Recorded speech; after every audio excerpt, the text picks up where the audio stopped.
안녕하세요 여러분, 저는 신용우라고 합니다.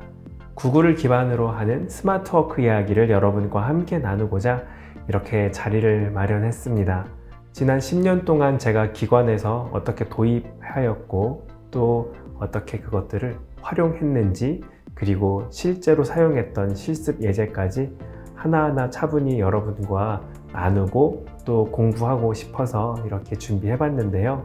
그 첫 번째 시간으로 스마트워크 얘기를 좀 하려고 합니다. 제가 생각하는 스마트워크는 이렇습니다.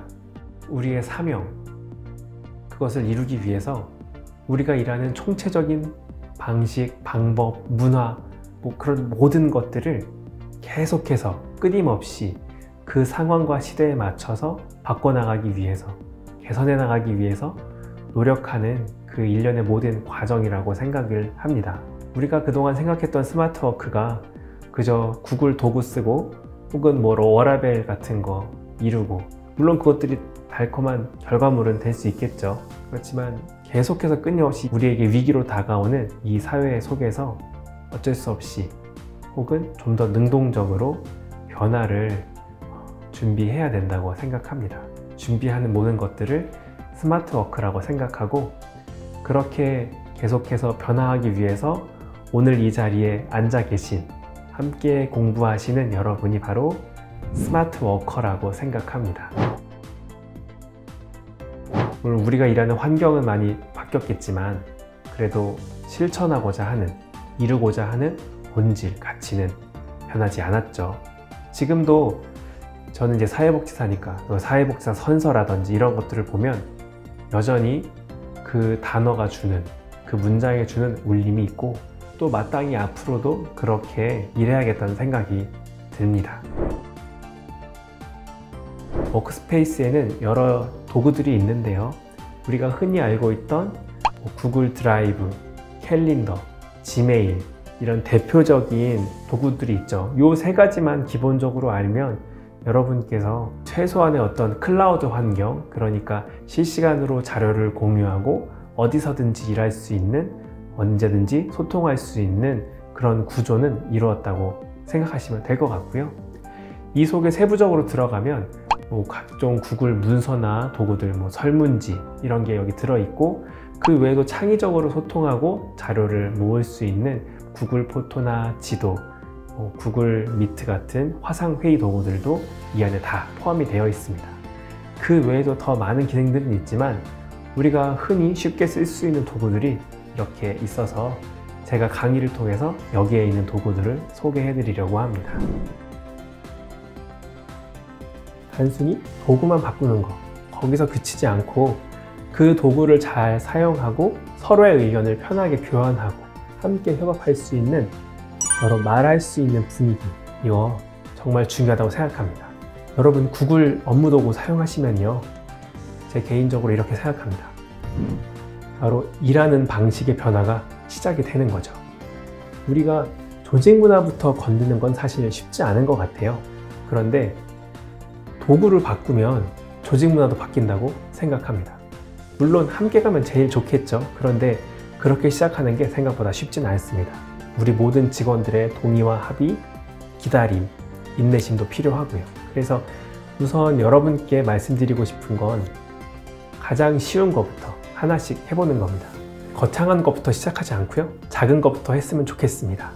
그렇게 하나하나 하다 보면 새로운 도전, 새로운 상상들을 할 수 있는 계기가 되고, 그것과 조직, 소통 이런 것들이 맞물리면서 여러분의 변화도 제가 겪었던 것처럼 시작될 것으로 생각이 됩니다. 두 명과 공유하고 있다는 메시지가 나왔습니다. 조금 기다리면 왠지 누군가가 들어올 것 같은데요. 지금 우석이라는 사람이 등장했습니다. 여기에 천우석 선생님이 뭔가 기록을 해주고 계시네요. 저도 반갑습니다. 네, 이렇게 초대받은 사람이 동시에 함께 문서 작업을 할 수 있습니다. 이게 구글 문서를 쓰는 가장 큰 이유 중에 하나입니다. 동시에 작업한다는 게 얼마나 편한지 처음에는 못 느낄 수 있지만 시간이 갈수록 더 느낄 수 있을 거예요. 좌측은 현재 신용후 계정입니다. 그래서 여기에는 지금 수정할 수 있는 권한이 있으니까 각종 버튼들이 다 있고요. 우측 이목용 화면 보시면 버튼이 뭐가 없어요. 그냥 글씨만 보입니다. 자, 제가 여기 커서를 한번 클릭을 해서 해보고 싶은데 클릭이 안 됩니다. 드래그밖에 안 돼요. 어디를 눌러도 커서가 움직이지 않고요.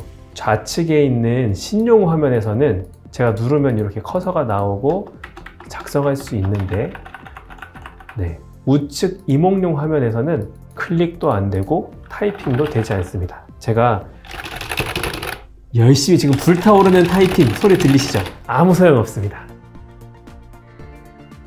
내 드라이브와 공유 드라이브가 있었는데요. 이 두 개는 용도가 좀 다릅니다.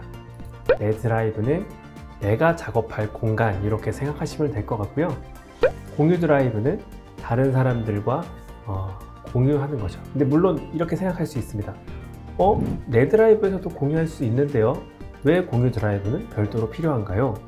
자, 목적이 좀 다른데요. 내 드라이브는 내가 만든 특정 폴더나 파일을 내가 원하는 만큼 초대했다가 초대하지 않았다가 굉장히 세부적으로 설정할 수 있습니다. 폴더 속에 또 폴더가 있다고 하면 각 폴더별로 다른 권한을 설정할 수 있습니다. 그런데 이제 공유 드라이브 같은 거는요, 마치 우리가 네트워크 상에 연결되어 있는 공유 PC 같은 느낌이에요. 그래서 각 폴더를 만들면 그 폴더 속에서 세부적인 권한을 지정할 수 없습니다. 그러니까 다시 말하면 한번 그 최상위 공유 설정을 하게 되면 거기에 속해 있는 모든 파일과 폴더는 공통적으로 모든 사람, 거기에 초대받은 모든 사람에게 동일하게 보여집니다. 요즘 재택근무가 활성화되면서 네, 이거 작성하다 보니까 좀 갑자기 귀찮아지는데요. 그럼 구글에게 내가 말로 할 테니까 입력해 줄래? 할 수 있을 것 같은데 할 수 있습니다. 한번 같이 해보실까요? 도구를 눌러볼게요. 자, 도구를 눌렀더니 음성 입력이 있습니다. 자, 음성 입력을 누르면 마이크를 이제 켜서 직접 입력할 수 있는 버튼이 나옵니다. 한번 눌러보겠습니다. 말하려면 클릭하세요 이렇게 나오고요. 크롬에서 권한 요청을 하네요. 이 마이크 사용에 대해서 꼭 허용을 해주셔야 음성 입력이 가능해집니다.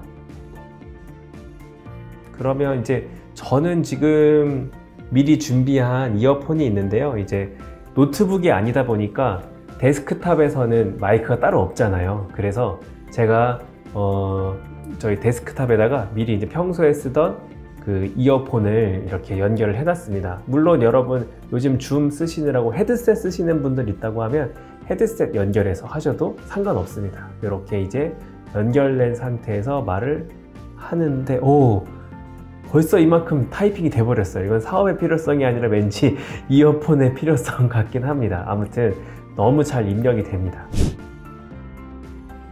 제목 없는 프레젠테이션이 만들어졌고요. 역시 제가 제목을 한번 정해보겠습니다. 간단하게 인터페이스를 둘러보니까 우측으로 테마라는 것도 있고요. 그 다음에 좌측에 슬라이드를 직접 넣는 그런 것도 있네요. 우선 왼쪽에서 클릭한 다음에 엔터 키를 좀 쳐보겠습니다. 엔터, 엔터, 엔터. 네, MS PPT처럼 이렇게 여러 개의 슬라이드가 만들어지는 걸 볼 수 있고요. 새 슬라이드 버튼 옆에 있는 조그만 삼각형 버튼이 있는데요. 이걸 누르면 여러 가지 슬라이드의 기본 틀을 선택할 수 있습니다. 그래서 뭐 제목 슬라이드도 선택하고 본문, 그 다음에 뭐 이렇게 숫자나 내용, 텍스트를 확대할 수 있는 여러 가지 슬라이드 형태를 여러분 선택하실 수 있습니다. 청중 도구 그리고 발표자 노트가 있습니다. 발표자 노트를 눌렀더니 이렇게 이제 PPT 밑에다가 적은 그 텍스트가 보이는 상황입니다. 그 다음에 청중 도구가 있는데 이게 이제 재밌습니다. 청중 도구에서 슬라이드로 시작하는 주소가 있는데 이걸 복사해서 상대편에게 보낼 수 있습니다. 제가 한번 이걸 보내보도록 할게요. 주소를 복사해서 보내실 때 어떤 사람들에게 질문을 허용할지도 이제 선택하게 되어 있습니다. 현재는 우천으로 되어 있는데 누구나 대답할 수 있도록 이렇게 바꿀 수 있습니다. 네, 외부에서 볼 수 있도록 허용을 했고요. 이 주소를 복사해서 참여자에게 보냅니다. 그 링크를 클릭해서 들어오면 이렇게 프레젠테이션 별도의 화면이 실행이 되는데요. 여기에다가 바로 질문을 입력할 수 있습니다. 제가 지금 질문을 올렸고요. 그리고 다른 분이 지금 질문을 올려주셨는데 그 질문도 이렇게 동시에 보입니다. 바로바로 실시간으로 뜨진 않고 아마 새로 고침을 하시면 다른 사람의 질문도 여러분이 보실 수 있을 겁니다. 또 여기에 보면 투표 기능이 있습니다. 참여자들은 모든 질문을 이렇게 한꺼번에 모아서 볼 수 있습니다.